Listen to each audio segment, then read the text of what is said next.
My best friend died in an accident last week.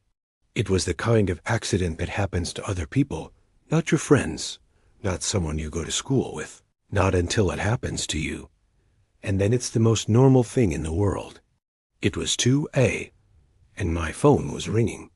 I knew it was him because his name and number were both spelled wrong in my contacts, but it was his number. So I answered. All I heard was a whisper, "Don't go outside tonight." Then he hung up. I didn't think much of it. I just assumed that he was playing some stupid prank. But as the night wore on, I kept getting these calls from him, each one more frantic than the last, begging me not to go outside, not to open the door, not to look out the window.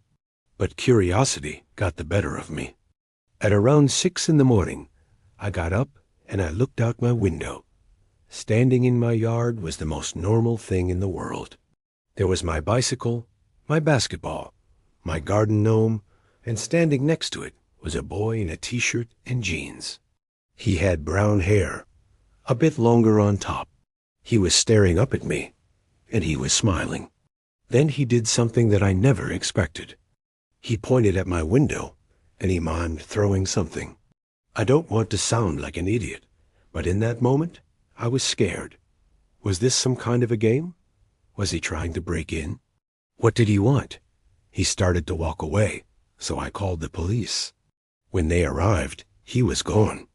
They checked the surrounding area, but they couldn't find anyone.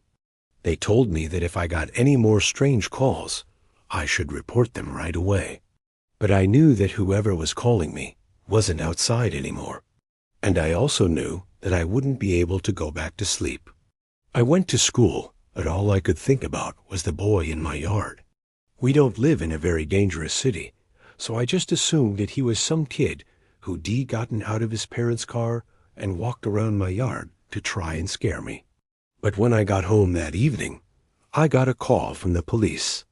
They told me that they'd found a dead body. They hadn't identified him yet, but they knew that he'd been in an accident. He'd been run over by a car. When they turned him over, they found out who it was. It was my friend, the boy in my yard, the one who called me.